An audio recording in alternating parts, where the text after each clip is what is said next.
Au sommaire de ce journal, les responsables du cabinet de formation en développement personnel Human Progress ont initié un séminaire de 2 jours sur comment manager des personnalités et des comportements difficiles.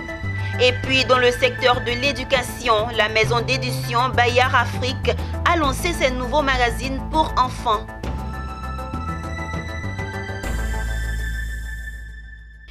Madame, Monsieur, bienvenue au rendez-vous de l'information sur Business 24 Africa. À l'entame de cette édition, nous parlons de management. Comment gérer les personnalités difficiles est une compétence importante pour le manager. Les responsables du cabinet de formation en développement personnel dénommé Human Progress ont initié un séminaire de 2 jours sur le thème « Comment manager des personnalités et des comportements difficiles ». L'objectif était d'apprendre aux responsables d'entreprises à gérer les humeurs et l'agressivité de leurs collaborateurs dans le travail. Le compte-rendu de Pierre Tebeu et Ismaël Doza. Les personnes au comportement difficile existent bien dans les entreprises et l'on est obligé de faire avec. Elles peuvent créer des tensions au travail, une mauvaise ambiance et nuire à la productivité du groupe. Les personnes difficiles au travail n'ont pas forcément la volonté de perturber le bon déroulement des tâches, mais dans tous les cas, leurs attitudes doivent cesser pour améliorer les relations humaines et retrouver de la sérénité et un cadre de travail bienveillant. Achille Eouma détient la clé pour bien manager les personnes au comportement difficile dans un schéma de formation dont il a le secret. Une personnalité difficile peut s'apprivoiser et faire en sorte de devenir à la fin un très bon allié pour nous. Alors nous avons défini les 2 types de personnalités, dont le narcissique, l'anxieux et ainsi de suite. Et en entreprise, il faut étudier les personnalités des uns et des autres pour voir est-ce que le poste qu'il occupe est un poste qui lui sied. Ou alors il est là juste pour avoir de l'argent. Est-ce qu'il travaille avec plaisir? Il y a des risques que les personnalités difficiles au travail provoquent des conflits, allant jusqu'à la baisse des résultats de la productivité de l'entreprise. Les personnalités dites difficiles empêchent la structure d'atteindre ses objectifs. Et donc, il est bien séant de détecter ces personnalités et d'en faire des alliés, de travailler sur elles, de leur permettre de s'abonner, de leur permettre de ressortir en elles le meilleur d'elles-mêmes et d'aller de l'avant. Et pour avoir un impact positif sur le reste de l'équipe que vous avez. Plusieurs responsables d'une entreprise privée de la place ont reçu du 16 au 18 septembre 2021 une formation pour les aider à mieux cerner les personnalités difficiles. Après 3 jours de formation, ils peuvent déjà affronter toute catégorie de personnalités. Le thème de la formation, c'est comment manager les personnalités difficiles. Et en tant que responsable d'un département, c'est sûr que nous avons affaire à divers types de personnes, dont des personnalités on ne peut plus difficiles. Donc c'est un thème qui est bienvenu pour nous, pour améliorer nos relations avec nos collaborateurs. Et à travers cette formation, j'ai appris qu'il faut, en face d'une personnalité difficile, savoir que cette personnalité difficile n'est pas une mauvaise personne. De par des tactiques, des techniques, vous arrivez à changer la personne. Et vous aurez une très belle ambiance de travail qui va réjaillir sur tout le groupe et sur le résultat de votre service et même sur l'entreprise. Et ça, on l'a vu dans les aspects de la formation, comment gérer les personnalités difficiles. Cette formation a été sanctionnée par la remise de parchemins aux participants qui repartent avec une autre idée, celle de mettre en application tout ce qu'ils ont appris lors de cette formation.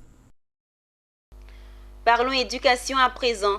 La maison d'édition Bayard Afrique a procédé au lancement de ses nouveaux magazines dédiés aux tout-petits. Mes premières planètes J'aime lire et Planète J'aime lire sont les intitulés des nouvelles œuvres proposées par l'éditeur dans le but de donner goût à la lecture aux enfants. Walter Kofi et Tima Traoré. En vue d'enrichir le vocabulaire des tout-petits, les faire gagner en autonomie et développer leur imagination, l'éditeur Bayard Afrique a proposé ces nouveaux magazines présentés à l'occasion de la rentrée des classes. Mes premiers Planète J'aime lire, c'est l'intitulé du magazine trimestriel proposé aux enfants de 1 à 5 ans et à leurs familles.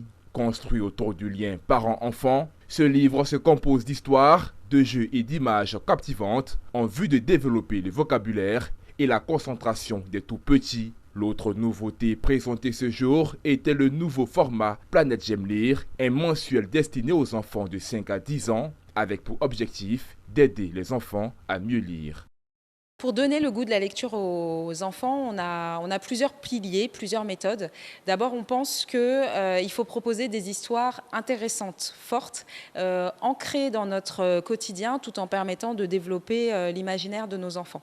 Donc, une de nos forces, c'est vraiment cette histoire qui est écrite. Donc, chaque mois, cette histoire est écrite par un auteur et illustrée par un illustrateur qui vient du continent et qui permet de porter une belle problématique, etc. Donc, première force, l'histoire en elle-même, le fait qu'elle soit écrite ici et toutes les thématiques qu'elle permet d'aborder.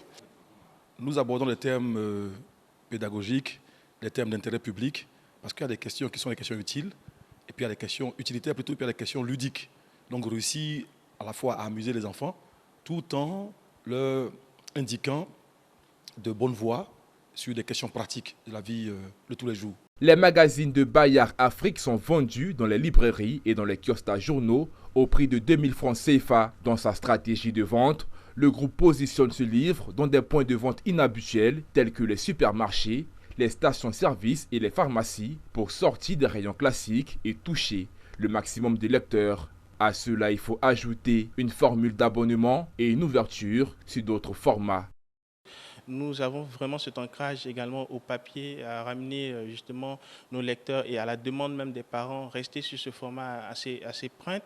Mais sur le digital, nous avons effectivement des déclinaisons donc, de nos contenus, notamment dans des vidéos, notamment dans des contes, notamment également dans des spots audio. Il faut noter que Bayard Afrique est une maison de presse installée en Côte d'Ivoire depuis 2017. Elle offre des magazines dédiés aux enfants, réalisé par une rédaction spécialisée et des contributeurs professionnels. La structure est présente dans plusieurs pays de la sous-région comme le Burkina Faso, le Mali, le Sénégal, le Cameroun et le Togo.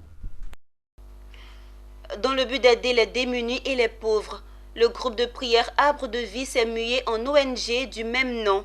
L'ONG Arbre de Vie s'est présentée de manière officielle au grand public en présentant ses activités à venir. C'était lors d'une conférence de presse. Philippe Zabo nous fait le compte-rendu. Si un frère ou une sœur manque de nourriture et que vous leur dites « allez en paix et soyez rassasiés » et que vous ne leur donniez pas ce qui est nécessaire au corps, à quoi cela sert-il? Ceci est un pan de la lettre de Jacques dans la Bible, un enseignement pris au sérieux par les dirigeants de l'ONG Arbre de Vie. Ils ont décidé non seulement de venir en aide aux pauvres, à la veuve et aux orphelins, mais aussi de leur donner du travail. Au cours d'une conférence de presse, le président de l'ONG Arbre de Vie a donné les motifs de la création de celle-ci et a présenté son programme d'activité des 5 prochaines années. La prière ne suffisait plus. On s'est rendu compte qu'il fallait aller au-delà de la prière, être plus concret et pragmatique. Voilà, c'est le côté pragmatique qui nous a poussé à créer cette ONG. On ne veut pas ressembler à une ONG pour être ONG. On veut pouvoir répondre réellement aux besoins des veuves, aux besoins des orphelins. Le parrain de la cérémonie s'est réjoui de ce programme ambitieux. Il s'est dit prêt à accompagner l'ONG Arbre de Vie durant l'application de leur plan quinquennal. Écoutez, quand j'ai parcouru l'objet de l'ONG, je me suis rendu compte que toutes les actions concourent au bien-être de l'homme. Et en ce moment, ce qu'il faut, c'est l'homme qui est au centre. Partout, l'homme est au centre. Je pense qu'il faut être là. Et leur action, c'est d'amener les populations vulnérables à retrouver un tant soit peu, un peu de joie, un peu de bonheur. L'ONG Arbre de Vie est issue du milieu chrétien catholique, mais compte en son sein toutes les tendances religieuses. Son siège social est à Yopougon-Sikoji. Ça y est, la Sotra, société de transport abidjanais, est désormais présente à Bouaké. Son installation officielle s'est effectuée le vendredi dernier par le Premier ministre Patrick Achi. Le déploiement se fait avec 60 autobus prêts à desservir les quartiers de Bouaké sur 4 lignes. une extension des opérations de la Sotra qui constitue le premier réseau de l'entreprise hors Grand Abidjan. Emmanuel Bonzo et Philippe Zabo. Les bus Sotra desservent désormais Bouaké au grand bonheur des populations. Les autobus sont depuis vendredi visibles dans les rues de la capitale du centre. Au nombre de 60 dans un premier temps, ils ont été lancés sur 4 lignes partant de la base CIE à Tchelekro pour la ligne 1, de l'aéroport à Oufouéville pour la ligne 2, d'Awansou à Kennedy pour la ligne 3 et de Olam Kennedy au rond-point Habitat pour la ligne 4. Vu le caractère particulier de l'événement, l'ouverture de ligne Sotra en dehors du Grand Abidjan est accueillie en fanfare avec la présence du Premier ministre Patrick Hachi aux côtés des populations. Le chef du gouvernement a justifié de l'importance de ce déploiement inscrit dans l'amélioration de la mobilité urbaine. Le succès de la Sotra à Bouaké, c'est ce qui permettra à nous qui ferons le plaidoyer et au ministre des Transports de permettre également que d'autres villes en Côte d'Ivoire puissent en bénéficier. Si ça échoue à Bouaké, vous aurez gâché la chance des autres villes. Donc c'est important pour vous, mais c'est important pour la Côte d'Ivoire et je veux pouvoir compter sur vous. L'installation de la Sotra à Bouaké vient contribuer à faciliter la mobilité des usagers au quotidien. Elle va également avoir un fort impact social au profit des élèves et étudiants de la deuxième ville ivoirienne. La ville de Bouaké compte 795 établissements scolaires, soit à peu près 300 000 élèves qui se déplacent tous les jours dans la ville de Bouaké et qui sont transportés dans des conditions difficiles. C'est sur cette base et sur la base des analyses et des études qui ont été faites par la Sotra qu'il a été décidé l'année dernière par le gouvernement, premièrement par la déclaration d'utilité publique du terrain de l'hôtel Harmattan, d'amorcer le déploiement de la Sotra à Bouaké. Avec ce déploiement, la Sotra vient prendre une part active dans le dynamisme économique de notre capitale du centre, avec la création de 500 emplois locaux, directs et indirects, sans compter son impact sur les autres secteurs d'activité économique. La venue de bus de la Sotra à Bouaké n'inquiète en aucun cas les acteurs du transport déjà en activité dans la ville. Elle va au contraire s'inscrire dans un esprit de complémentarité à la joie des populations. Aujourd'hui, l'arrivée de la Sotra à Bouaké doit venir donc apporter un plus au transport urbain qui existe déjà. C'est une grosse félicitation pour le ministre du Transport, fils de Bouaké, élu, et qui a tout mis en œuvre avec le gouvernement pour que les populations de Bouaké quand même puissent apprécier l'arrivée du bus au niveau de Bouaké. Avec 200 francs seulement, on peut se déplacer. Et là même, on a appris que les étudiants payent 3 000 francs par mois. Vraiment, c'est vraiment favorable pour nous. Je suis ravie d'avoir les bus Sotra et de ne plus parcourir des kilomètres et des kilomètres. Nous sommes fatigués pour les motos-taxis. Tous les jours, il y a un accident grave des motos-taxis. Et nous pensons qu'avec l'arrivée de bus là, même si ça ne finit pas, ça va diminuer les accidents. Aujourd'hui, nous disons merci au président de la République d'avoir pensé à nous, à Bouaké, et de nous offrir des bus. Après Bouaké, les villes de Yamoussoukro, San Pedro et Korogo sont visées pour le déploiement des activités de la Sotra. En attendant, les populations de Bouaké jubilent de voir la Sotra enrichir le paysage du transport dans leur ville.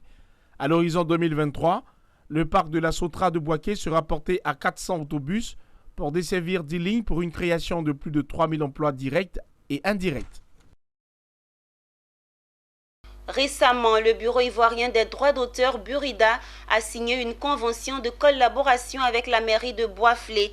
Le partenariat a pour but d'emmener tous les utilisateurs d'œuvres de l'esprit exerçant dans la localité à s'acquitter des droits d'auteur et des droits voisins pour le mieux-être des artistes, des éditeurs ainsi que des producteurs.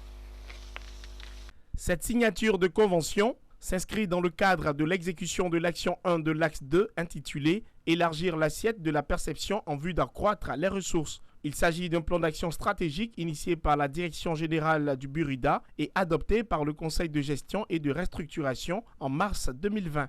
Nous n'avons pas les moyens d'être partout et donc nous nous appuyons aujourd'hui sur les maires et nous avons trouvé en face de nous quelqu'un qui était très compatissant à la cause des artistes, lui-même qui vit également au quotidien la misère de ces artistes-là, misère issue du non-paiement véritable des droits d'auteur par ceux qui utilisent les œuvres de l'esprit. Il nous a assuré de tout son soutien, de toute sa contribution. Cette collaboration porte sur la prospection pour l'identification et le recouvrement de tous les exploitants occasionnels ou permanents des œuvres littéraires et artistiques faisant partie du répertoire du Burida, le recouvrement des redevances de droits d'auteur et des droits voisins auprès d'exploitants occasionnels ou permanents des œuvres littéraires et artistiques expressément identifiés par les parties. Nous n'avons fait que faire notre devoir qui consiste à faciliter la tâche au Burida pour la collecte des taxes que les utilisateurs des œuvres d'esprit devraient payer en principe. Et le faire, c'est nous aider nous-mêmes. Le Burida, en collaboration avec le ministère de tutelle, avait effectué du 2 au 28 août 2021 dans la région de la Maraoué une opération de contractualisation et de recouvrement des redevances de droits d'auteur auprès des utilisateurs d'œuvres de l'esprit. C'était un reportage signé Charles Kouakou, commenté par Daniel Kodjo. Rendons-nous à Divo. Le consul général du Burkina Faso en Côte d'Ivoire était récemment dans la région du Lodjibois. Il est allé répondre à une invitation du Conseil supérieur des Burkinabés de l'extérieur. Le diplomate s'est réjoui de voir des enfants et des jeunes en pleine formation. Son Excellence Benjamin Nana, consul général du Burkina Faso, aux côtés des enfants de la région du Lodjibois. Il rend visite aux enfants en plein apprentissage de lecture coranique. Le diplomate a traduit sa satisfaction de les voir rassemblés pour apprendre avant de saluer les efforts de ses compatriotes. Merci pour cette belle initiative d'occuper utilement les enfants. À travers vous, nos chers enfants, certains ont appris, d'autres ont approfondi leur connaissance sur les valeurs de l'islam. C'est très important. Vous savez, pendant les vacances, quand les enfants sont libres, ils sont portés sur beaucoup de choses. Alors que nous, on a vu ça comme un encadrement. Non seulement ça permet aux enfants de connaître bien la religion musulmane, de connaître le Coran, d'avoir des connaissances approfondies dans le Coran également. Et puis, ils passent de belles vacances parce que nous savons aujourd'hui que quand les enfants sont très libres, ça les amène à la dépravation. Après le village Palm-Siboubo, le diplomate accompagné du directeur départemental du tourisme et des loisirs s'est rendu dans la localité de Data, située à 12 km de Divo. Ici, la visite se déroule au centre des métiers artisanaux et de valorisation Semavac. L'initiatrice de ce projet se nomme Doukouré Mylène et les métiers pratiqués dans son centre sont la couture, les métiers de tisserand et la fabrication du savon. Le centre vient de naître. Nous n'avons pas encore les moyens pour pouvoir produire. Nous sommes en train de sensibiliser les uns et les autres pour pouvoir avoir plus de moyens et produire en quantité. Parce que le raffia est une espèce qui se fait rare de nos jours. Le tourisme étant une activité transversale, je crois que toutes les merveilles que nous avons ici, au centre de métier artisanal, ici à Data, nous permet de mettre en place un produit touristique de valeur relevant la culture de l'Africain en général. Les visites effectuées par le consul général du Burkina Faso dans la région du Lodjibois répondent aux sollicitations dressées par le Conseil supérieur des Burkinabés de l'extérieur.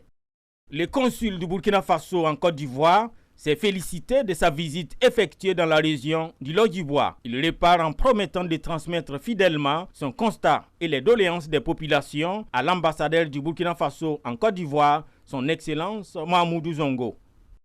Ce reportage signé Jonas Zagboki et Issa Badini met fin à cette édition. Merci de rester fidèle à Business 24 Africa, la chaîne d'information économique.